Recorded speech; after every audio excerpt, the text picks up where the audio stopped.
Welcome to Love Connection, where old-fashioned romance meets modern-day technology, where you hear all the intimate details of a first date. And now, here's the host of Love Connection, Chuck Woolery.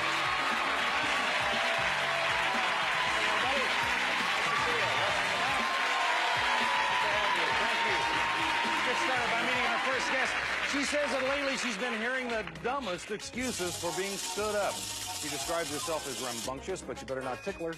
And she claims that when she sees a cute guy, she usually gives him a booty bump. Please welcome LaShondra Misk. Hi, LaShondra. How are you? So you bump these guys with your booty, huh? Indeed, I do. Describe it to me. Actually, it's really just a strategy that I have. If I see, a fine, studly male somewhere, I just kind of casually saunter up to him and just swing my booty into any part of his anatomy. Because basically, it gives me an opportunity to kind of surreptitiously feel him up, and then a conversation hopefully ensues. Some reason I think that would probably work. Yeah. You don't like to be tickled, though. You ticklish? I am extremely ticklish, and I hate it because I'm the type of person that if you tickle me, I'll pee. And I also do it.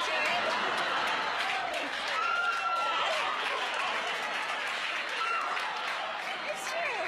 So I just make sure that whoever tickles me is in the line of fire. Now, LaShondra, I need to tell you something. Yes. I don't want you to ever hold back while we're talking here, okay? Well, let's move on here and show you the men that LaShondra had to choose from. And don't forget, you're going to pick the man that you think's best for. Here we go. First, there's Keith. He says that he came to Love Connection because it looks like lots of fun. Since his girlfriend broke up with him, I guess anything looks like fun. He claims that the first thing he notices is a woman's clothes, and then he mentally undresses her. And he admits that he's chronically late. Here's more on that. Holy cow. I don't mind so much, but they do, I guess. Well, it'd be real easy for them. All they'd have to, I'd say, I'll be there at 3 o'clock, and if they know me, they'll just say, well, he's not going to be here till 3:30. What's the big deal? Just tack on a half hour. Next, Bruce. Bruce was born and raised in Toledo, Ohio. He enjoys heavy metal music and taking his dates on his motorcycle. He's looking for a woman who enjoys stimulating conversation, and she has to be in good physical shape and has high self-esteem as well. And here's what else it takes. I like a woman who drives cars that are typically male-oriented cars. For instance, maybe a Corvette, Camaro, Mustang 5.0. I really get into that for some reason. Finally, Brian's originally from Miami. He believes that the best dates are the ones where you get the full use of all your senses. But the most important thing is to sweat. I have no idea. Don't even ask. Brian tells us about the time that he had the stomach flu but went on a date anyway. The date was a complete catastrophe from that point, because once you get the stomach flu, it just is there. And there was nothing. I mean, I tried to battle it. But anyway, it totally went down the tubes. And I spent the whole drive home just, stopping from lawn to lawn, and it was terrible. I mean, there was no goodnight kissing that evening. Is this some kind of theme date we're going on here? I mean, what is happening? All right, anyway, those are the three men LaShondra had to choose from. It's time for you to vote. Who are you going to send her out with? Okay. All right, we're going to take a break. When we come back, we'll meet the man that LaShondra selected. Hear everything that happened on their date. We'll do it. 2 minutes, 2 seconds. Be right back.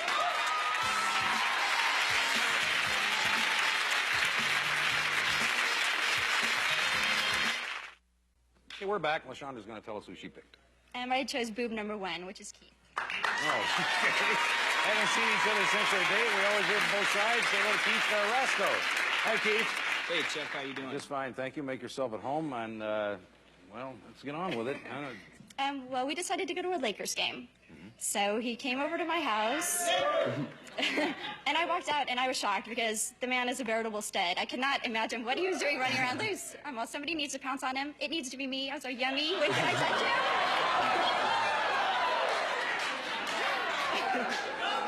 Well, Keith, are you ready to jump in this? Yeah, in fact, when I met her, I said, nice to meet you. And then her parents were there, so I was trying to keep it low-key, but I looked her over and I said, nice to meet you. She's got those Marilyn Monroe hips and just what I'm into. So things were going good. So you're off to the Lakers game and you leave Mom and Dad behind. Yes, thankfully. Wait till they watch this. They'll never stay behind again. Sorry, Dad. So you go to the Laker game. Went to the Laker game. We got there at about halftime. So we had tickets. A long meal. Hey, listen, basketball, I mean, you can turn on the last 3 minutes and see all you need to see in most cases, so, you know. Okay, the last 10. So our seats were up kind of in the nosebleed section of the forum. So we're sitting there walking up all these steps, and he's right in front of me with, you know, this nice boy booty kind of right in my face. So I was like so tempted to just kind of lean into it and bite it that...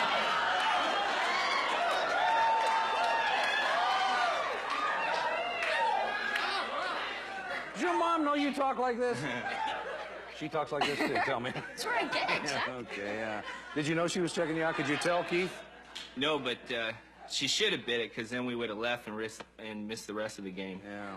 But I had no idea. Yeah. It was a long ways Were up you the showing stairs. any interest in her at all? I mean, were you doing anything that would tip fact, off your hand? You know, I was playing it kind of low-key, first date and everything, but up in the bleachers, our thighs were touching.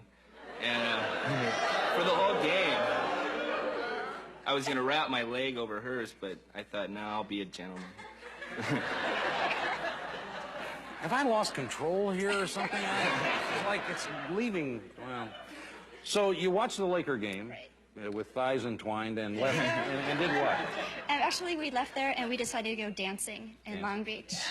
Yeah, actually, I was really surprised. I was a little bit apprehensive initially because I expected, you know, to kind of see a little white man's overbite, so I wasn't, like, particularly thrilled. But for a white boy, Keith can seriously tear it up. I was really pleased. Yeah.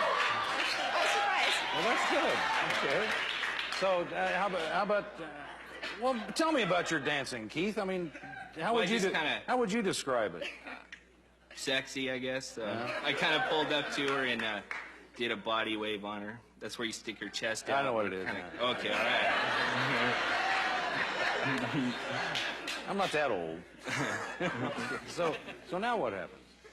After that, we went back to my house. It was Did kind he of just late. body wave you all night? Or did... All right, didn't mean it though. So we went back to my house. He came in and we started watching a movie. Had, you know, Coke. Just basically talked. Yeah.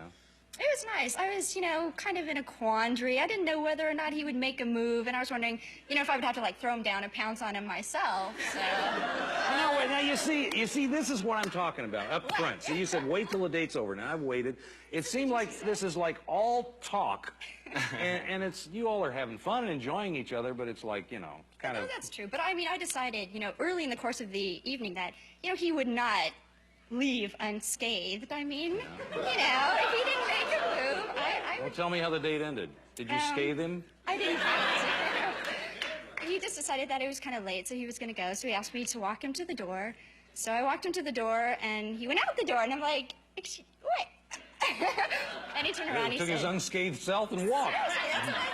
And I, you know, tried to make a grab for him, but he came back and he said, you know, give me a hug. So I gave him a hug, and then he just kind of pulled me to him. Give me a kiss. So you did scathe him, huh? Indeed, I did. And describe the scathe to me, Keith. Well, I didn't want to kiss her inside the house because I know, that's bad luck. No, her parents are in the next room, and I hate for her dad to come out and we're rolling around on the floor. So I asked her to. Okay. I asked her to walk me to the door, and she did. And you know, I went in for a peck to try to test the situation. She seemed pretty responsive, so I went back for, you know, more. Well, sounds like you all had fun. Yeah, we had a really good time. Take a look and see what the audience picked for you. Well, they like Bruce. They like Bruce. If you want to go out with Bruce, we'll pay for it. If not, you're on your own. You can do what you like. I'd really like to stick with Keith. Is that all right with you, Keith? Sure. Well, come on now.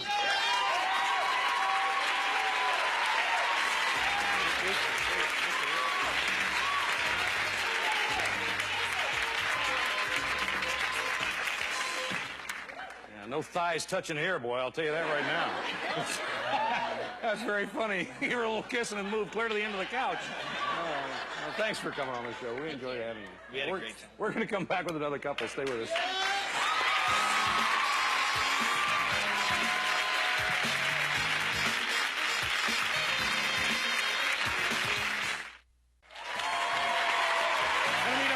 He admits that he can be blunt, and maybe he talks too much.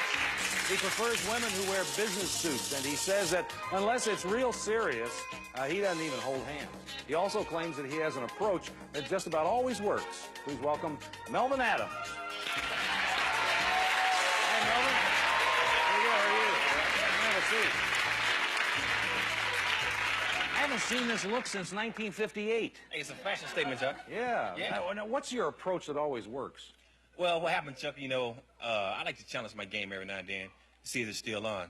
So what I do a lot, if I'm in the club, I look at the best looking lady in the club, and I just challenge myself with her. What I usually do, I go there and I dance, and while I dance, I make sure I dance with a fast sun and woke up a good sweat. So while I'm hot, I say, hey, boy, it's mighty hot, and why don't we go outside, and cool off? So while, we out walking around outside, I usually walk around out by my car or something, and once you go out and your pores open, you get real cold quick. I said, wow, I'm getting kind of chilly. Why don't we sit in my car and talk? Because it's mighty loud, from the music in the club. So we're in my car talking, and I'm like, usually 9 times out of 10, a woman won't sit with you in your car unless she like you a little bit at least. So therefore, you get your foot in the door. So after that, you see how far you can go. So I'm in the car. Wow, it's getting a little late. Maybe we want to go home. No, not like that, y'all. So after then, I tell her, I said, wow, I just want you to know you had a nice, round, firm butt in there. And that's what draws. Sometimes you have to be blunt. It's a man who doesn't hold hands on the first date. Excuse me? Yeah, Well, Melvin, I tell you what, let's move along and take a look at these ladies that you had to choose from. I can't wait to hear this. Remember, you're going to pick the woman that you think's best for him, so here we go. First, there's Lisa. She was born and raised in St. Louis, and she thinks that she looks like Janet Jackson. She calls herself a party animal, and she loves to dance, and she enjoys man-watching. And here Lisa tells us about a recent date. This guy took me to a concert, and after the concert, we went to dinner. Well, after dinner, he thought we'd go back to his place, and we'd have dessert. We're not. No, it doesn't work. I'm nobody's dessert, especially after one date. I mean, get real. All right, next there's Tierney, pardon me. She calls herself an outdoor person. She dates about once a week. She likes to crack jokes to break the ice on a date. And she says that her last boyfriend had a habit of lying, and she's going to give us an example of that habit. I asked him, are you sure you're not going to go out tonight? He said, no, I don't have any money. Besides, I'm already over his house, over his friend's house that he mentioned, and I don't have any clothes with me. Well, that was about 9 o'clock that night. At about 10:30 that night, I decided to go to a club, and I ran into him at the club. So he kind of walked right into that one, really. All right. Ida describes herself as outgoing, outspoken. She rates herself a 7.5 in looks, a 10 in personality. She was born in Chicago, raised in Boston, and she tells us about one of the dates she had back east. I'm walking to go into the restaurant, and there was this big patch of ice, and he had just said previously, watch out for the ice, and I had a dress on. My legs fly out, my skirt goes every which way, and I turn red. You see what color I am? I turn bright red. Okay. Those are the 3 women Melvin had to choose from. It's time for you to vote. Who would you send him out with? We're going to take a break, and when we come back, we'll meet the woman that Melvin selected here. Everything that happened on their date, we'll do it in just a minute. Stay with us.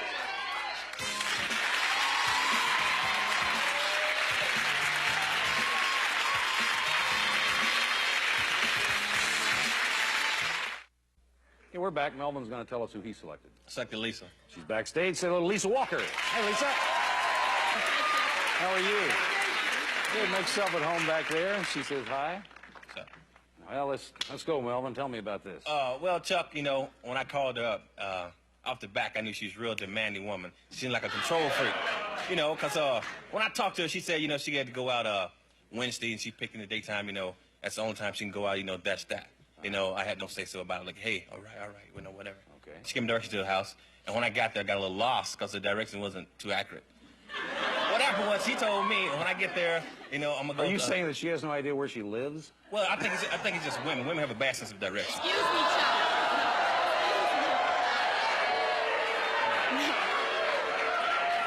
So, it ain't her fault. No, that's not true. I gave you very accurate directions. You got lost. You called me at the main gate, and I told you how to get there.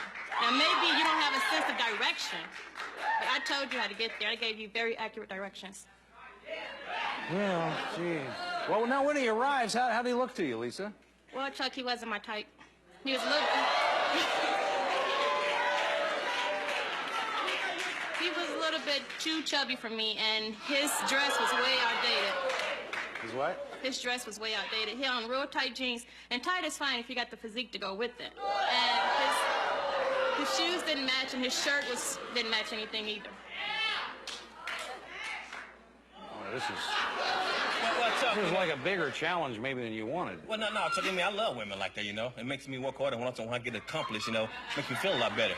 But, you know... So you finally arrive at her door, and you see her for the first time in person, too. And what did you think? Well, when I first seen her, Chuck, you know, I always idolized Janet Jackson. I really loved her. And when I seen her, you know, she was nothing close to Janet Jackson.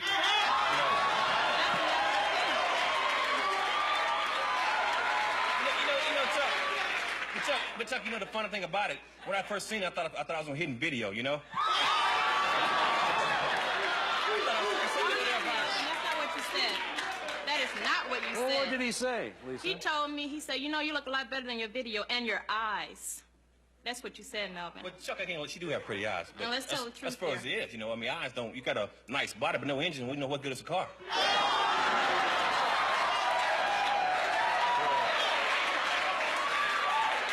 My engine works very well, thank you. So you all are going out to eat or something, or what? No, Chuck, what we decided to do was go horseback riding. She said she'd never been horseback riding. I never been horseback You're riding. going to go horseback riding? Exactly. It was a challenge, you know, neither one of us never done it. It's been the first time for both of us. Okay. So after then, you know, we leave, we're going horseback riding. So on the trail, it was it was a tour, guided tour. Right. And it was 4 of us. And it's a lady between Lisa and I. So I couldn't talk to her, you know, on the trail or nothing. So at the end, you know, I thought I generated, you know, a little bit something fun here. I said, hey, come on, let's race back in. That's what we're supposed to do. And she's like, nah, I don't want to race. And after then, I was like, oh boy, it's gonna be a boring date, you know. After then, you know, we went to Red Lobster to eat. And while I was there eating, you know, she told me about, she said, we found out over dinner that we both was Geminis. And she's like, are you a true Gemini? And I'm like, what do you mean a true Gemini? And she said, well, I'm a true Gemini. I said, what did that mean? She said, I have a split personality. And I was like, oh, God. You know, Chuck, when she said that, I got real defensive then. I thought in a minute she was going to get up and start telling people I was a demon, you know. So, but, you know, on the other hand, I was hoping... She waited until she got here. Yeah, you know, on the other hand, I was hoping she should be a little bit livelier, you know, than she were. Yeah, it was. What else did you talk about at dinner, Lisa? Anything? Well, Chuck, he kept talking about high school. Well, how was your prom? What kind of organizations were you in? I mean, I've been through high school, college, and now I'm in the Navy. And that's the last thing I want to talk about. I've been in high school 6 years. Let's talk about something more current. Okay. Or is that where your life stopped, Melvin? At high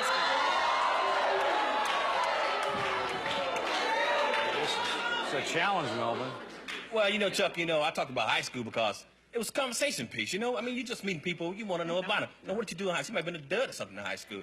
I just want to know what was she like in high school. What did you do after dinner?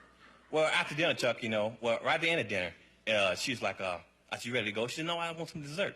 So she ordered a cake, and she just takes a teeny-weeny bit, Chuck. She said, oh, I'm full. I want a box full. Check it out.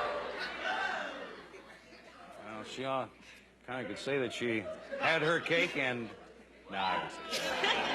So, did you go home after that? Did you take her home? Yeah, after then, Chuck, no, I asked her about I said, well, maybe it's, you know, we hadn't really been alone to talk. Maybe if I talk, you get to know her better. Maybe she is a little bit more lively. I at least want to just have fun, you know. You're kidding. You actually thought this was going to work? Well, no, Chuck, you know, I'm not talking about work as far as, you know, love connection. I mean, at least have fun on the date. You know, what the heck? Okay. So after then, I said, you know, well, maybe we can go to some beach or something. He said, well, all the water I know around here is contaminated. And after that, I was like, okay, that's a hint and a half for me right there. It's just time to go. No, Melvin, you said, no, you didn't. That wasn't a hint because we passed by a beach exit and you said, well, you want to go to this beach here? I'm like, no, I just want to go home. Yeah. And how did you part, Lisa? Well, I was getting out the car. He wanted to walk into the door. I told him no. I can walk the door myself. And I reached down to get my cake that was in the box that I was too full to eat, and he reached down and grabbed it and put it on the passenger seat. I said, well, you can have it. Oh, you don't want it? I said, no. Chuck, that's bull. No, it's not. You know this. Bull. Okay, Chuck. Hold it. If I wanted cake, I have enough money to give me cake at the restaurant. I say, I would like a piece of cake, too. When I got to her house, at least you're leaving your cake. She said, oh, that's all right, you can have it. No, I reached down to pick it up, Melvin. And you picked it up before I did and put it on the passenger side. It's obviously you Well, yeah, don't you see know, eye to they wouldn't like eye, it and every it now didn't and work. But anyway, let's take a look and see who the audience picked for you. Maybe they pick somebody else who will be more appropriate. Who knows? Well, they did pick another person. They picked Ida. 59% is another fact. Big percentage. So if you'd like to take their advice, sometimes it works. And we'll be happy to pay for it. You got with Ida. Nah, I think I'm still my own, Chuck. Okay. And Lisa, I'm sorry that we didn't make a love connection for you. That's okay, Chuck. I already made one. But, well, good. Thanks for coming on the show, though. And we tried, Melvin. Thanks for coming on and sharing your date. Well, that's our show for today. That's it. We'll be back tomorrow with more singles trying to make a love connection. I'm Chuck Woolery. Hope all your dates are good ones tonight. Bye-bye.